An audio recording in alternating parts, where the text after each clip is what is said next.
Straight Outta Compton. It's the movie that'll smother your mother and make your sister think I love her. Your sister does think... Don't talk about my sister, man. All right, man. Jeez, okay. We watched this movie together, and it was my second time seeing it. Not since The Addams Family have I seen a movie twice in the movie theater. You saw the Addams Family movie twice? I saw it the second time for social reasons. Oh. But we're not talking about that. We're talking about Straight Outta Compton. Oh, okay. What did you think? I don't really know that portion of music history. You're not a fan of the Rippity Raps? No, the rapscallions. No, a lot of people have been saying how they tamped down, like, the more disagreeable aspects of their personalities. They definitely did. You know what other movie did that?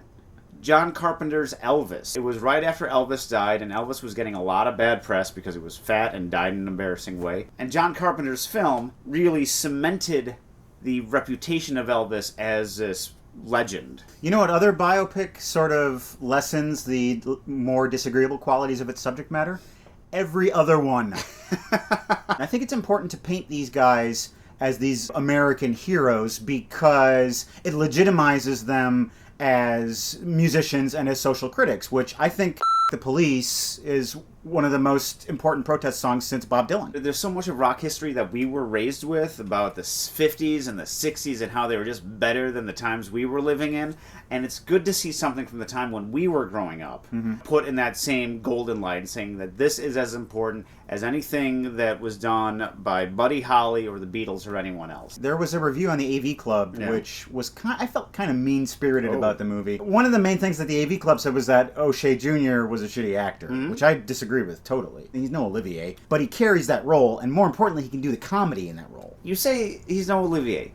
No one's an Olivier. That's why you say Olivier. Once you said that Jennifer Lawrence was no Meryl Streep. Who the hell is Meryl Streep but Meryl Streep? I stand corrected. Yes. O'Shea Jackson Jr. may not be an O'Shea Jackson Sr. You can say that. That is maybe the most apt comparison. As for things of whitewashing history, do you know the biggest thing they whitewashed in the entire movie? What's that? Female fashion of the late 80s and early 90s, which is probably the most ghastly time in the history of human clothes. Men's fashion, nearly as bad. It was a horrible time to be young. I've got a bunch of movies that I've never seen before. You don't know what they are. Every episode, I'm going to spring one on you. It might be good, it might be bad. We'll watch it and talk about it. Welcome to The Basement. Welcome to September here in The Basement. We're watching movies from years that we've never watched movies from on this show. Last time we drew 2 dates from the Marvel Comics dice bag, 1945 and 1962. It's a tough world we live in, Craig, and sometimes you need a little justice. Well, if you look at the famous statue, Justice is blind, and it wields a sword. As does Zatoichi, blind swordsman. Yes! Zatoichi, I love this guy. Released in 1962, starring Shintaro Katsu, The Tale of Zatoichi was directed by Kenji Misumi. Zatoichi spawned 25 sequels, a 100-episode television series, a stage play, a 1990 US remake, Blind Fury, starring Rutger Hauer, and a 2003 Japanese reboot. That's a lot of blind swordplay. Someone's gonna get hurt. It's about time we have a samurai movie on this show. Tonight's movie is Japanese, so I thought that your gift should also be Japanese. Oh! It's a little motorized sushi. Motorized? So I just put it here and it goes right into my mouth? You wind it up on the table and you let it roll around. Yeah, there's wheels there. I believe it's unagi. It could be sea urchin. I'm not sure. Yeah, it's unagi. Don't just lick things, Craig. I don't know. Come quickly. There's trouble over at the old leather couch. We need to call upon the services of Zatoichi in The Tale of Zatoichi.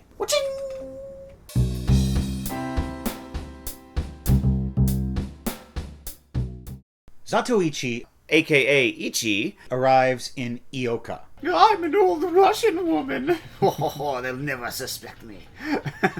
He is a masseur. I don't want my masseur to be Ichi. Ichi. Oh, Ichi? Ichi. He sits around and waits for the boss to arrive. And in the meanwhile, he gets involved in a dice game. We're going to take all this guy's money. All the better to hustle you with. At first, he plays pretty poorly. He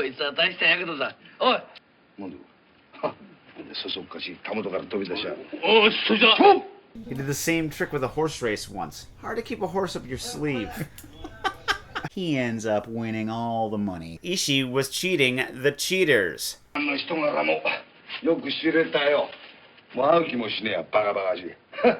love the day that the patronizing blind man comes to town.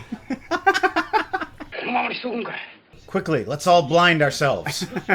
Then we'll be as good as him. They send Tate and Tame out to chase him down and get their money back. But then he runs into the boss, Oh, and you're tickly.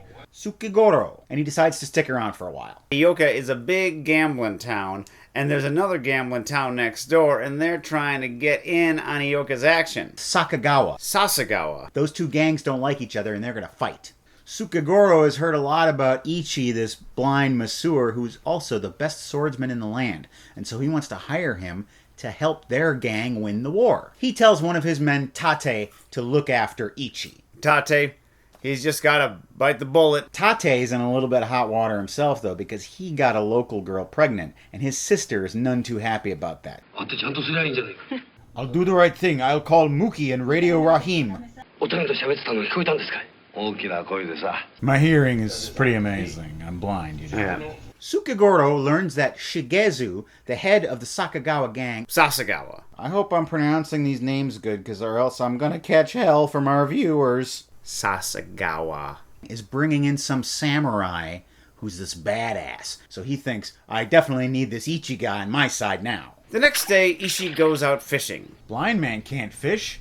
Oh wait, the blind man is the best fisherman. And he runs into this fella who turns out to be the badass samurai that's with the other gang. His name is Hirate. And they fish together and they quickly become friends. Fishing with Zatoichi. On the opposite bank, Tom Waits and John Lurie are having a quirky conversation. I am blind. My sense of taste is pretty off the hook. Later, the boss is having a meeting with all his men. I'm glad I decided to put on my Spanx. And the boss talks a little guff about Ichi. Blind men be trippin'. Little does he know that Ichi is there, and he hears the whole thing. And Ichi says, I won't let nobody talk down on me. Here's a little demonstration of my superpowers. Give me that candle. Boom. Candles beware. The boss goes and talks to Ichi and says, I'm sorry about everything that happened there. Here, I'll pay you 3 of these coins to help us out. Ichi's like, 3 coins? That's really not a lot. You should pay me 8 coins. Also, what's a reel? I believe it dances on the sand, just like that river twisting through the dusty land. Sure. The boss is like, okay. You don't like to spend money. Tate returns. And Ichi says, hey, you smell like a woman. Where have you been? Tate's like, I haven't been around a woman. Seems a little suspicious. The next morning, they find the pregnant girl from the village dead in the river. A dead body? Where's the standby meat kids when you need them? Did she drown herself? Did Tate kill her? We don't know. This guy's the Pete Campbell of this gang. Ichi runs into Hirate again. Hey, he looks like the old ladies from Monty Python. Oh, yes. Oh, no. Oh, time to do some fishing. The 2 fishing buddies decide not to go fishing that day. Then instead, they'll just go off drinking. Ishii drinks a little, and Hirate drinks a lot. But he has a little drinking problem. They know that they are destined to fight each other. Hirate also reveals that he has consumption. TB, old bloody handkerchiefs himself, has come to town in his lungs. You allow me to do my lobster impersonation? My final wish is to cut up a blind dude. I actually contacted the Make-A-Wish Foundation and requested this. It's nice to see that the pet is the universal, the massage is over sign.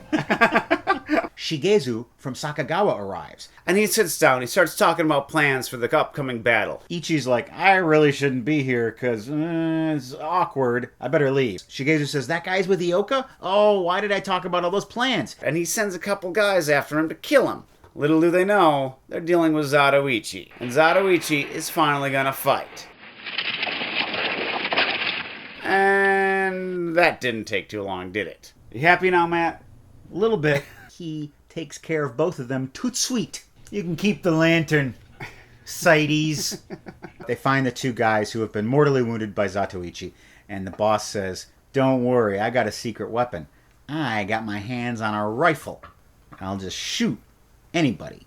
Ichi is thinking about his dear friend and how he'd like to send him a little present. So he tells Tate to go out and buy 3 bottles of the best quality sake and send them to Hirate. Tate tells Inosuke, go buy 2 bottles of the cheap sake. Tate pockets the money. Pete Campbell. Tate is kind of a scoundrel. He might have killed a girl. He's engaging in sake fraud. He's a bad dude. Inosuke goes to the other gang to deliver these bottles of sake, and they beat him to death. They take his dead body back to Ioka. He sleeps with a bamboo. That's gonna start a war. The drunk, consumptive samurai. We can't lose. Meanwhile, Tane, Tate's sister, says she won't go back to her abusive husband, Sisuke. Ishi walks Tane home. They have a nice romantic stroll in the moonlight. Hirate falls sick. Yeah, he's laying down to die. Sukagoro hears this and says, now is the time to strike. We're going to Sakagawa and we're going to raise hell. But before they do that, he goes to Ichi and says, hey, this badass samurai, he's sick, so we don't need you anymore, and I'm not going to pay you nothing. Get out, you blind fool. Ioka gang goes to Sakagawa in the boats. The Sakagawa gang is like, oh man, we're in trouble, but we know this town a little more than they do, so we'll be able to confuse them and use that to our advantage. Also, Hirate hears that they're coming. He thinks that Ichi is with them, and he hears the boss say that he's going to use that gun to kill Ichi. And he says, nuh-uh, that's not honorable. Don't use the rifle. Use me. I'm gonna fight him. And they've just gotten rid of the gun. Yeah. Just like they have to in these kind of movies. That's right.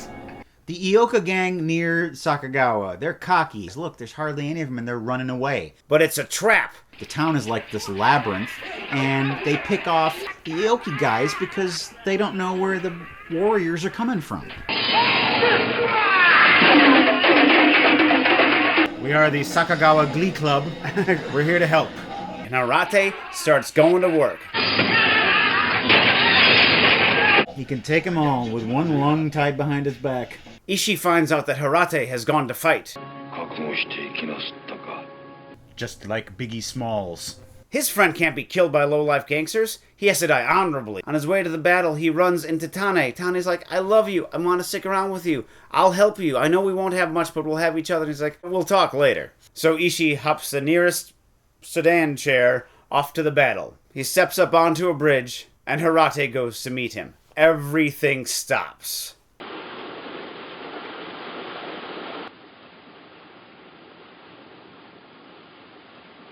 Fine, don't bow. You thought I couldn't tell, could you?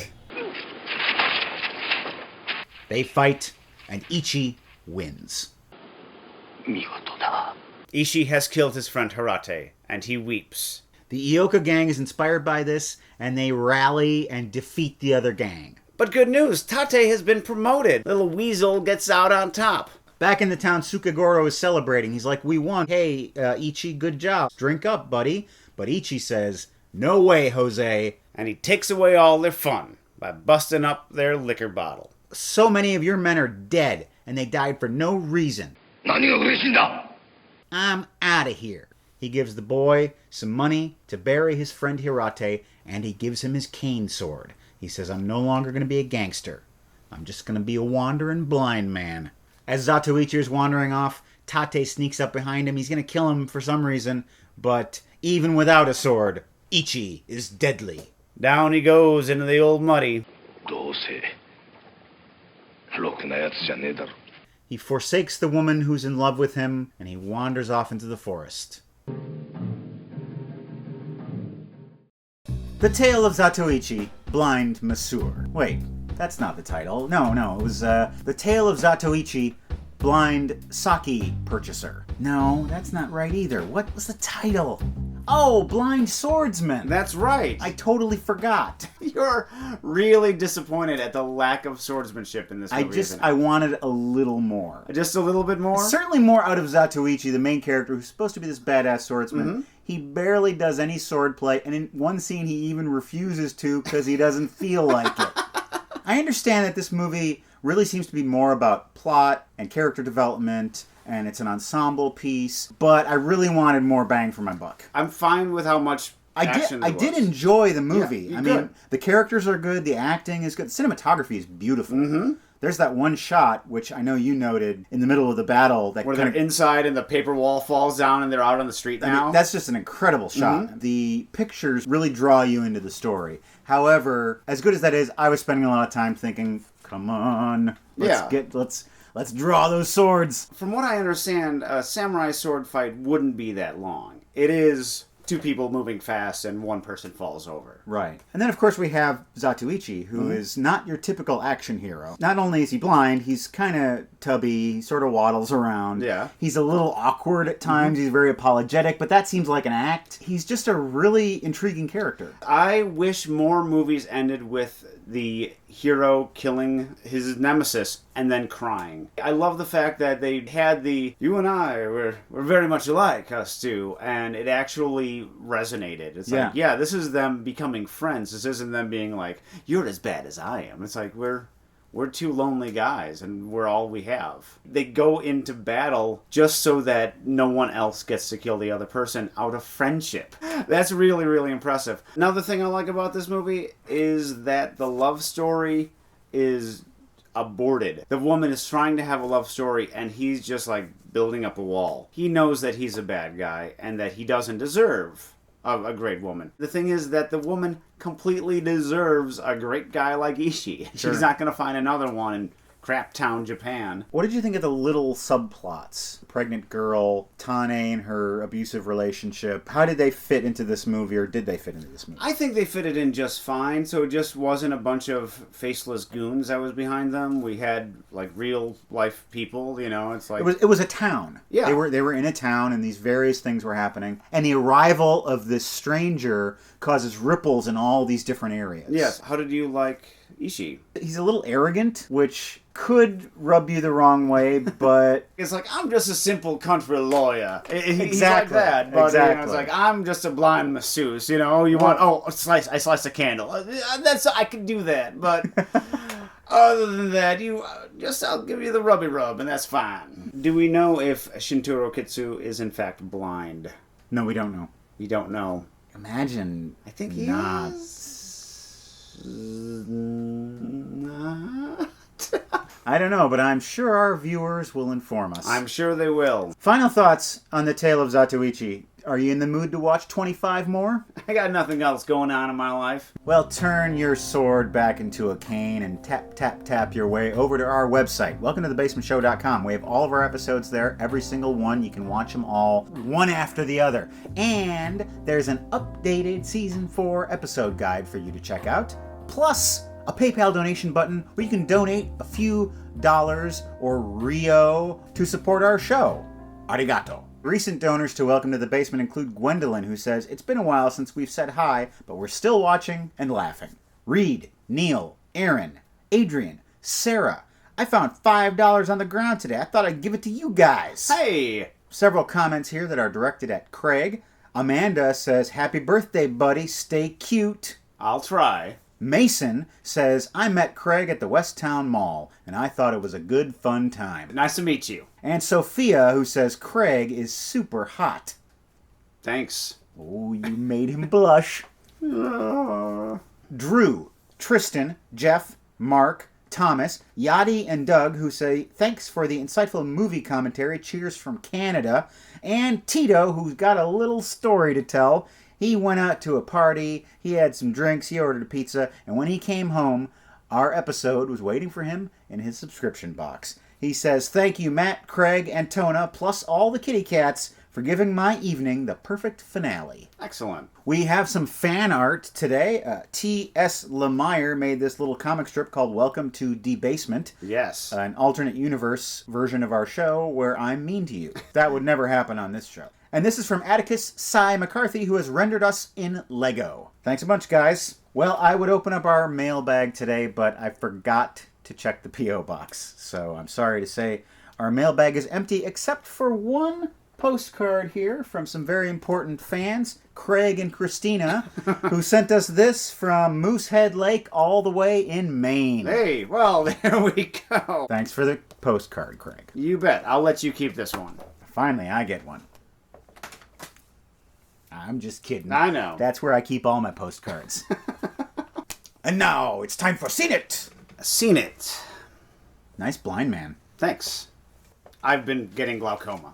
Trekkie626 writes, have you seen Lawrence of Arabia? Seen it? Seen it. It's been a really long time since I've seen this. I honestly couldn't tell you much about the plot, but there are certain images from this movie that have just stuck with me throughout the years, and they're just as vivid now as when I saw them all those years ago. Omar Sharif's amazing entrance. Approach, yeah, that's like, one it of them. just takes forever, and then he walks in and shoots someone.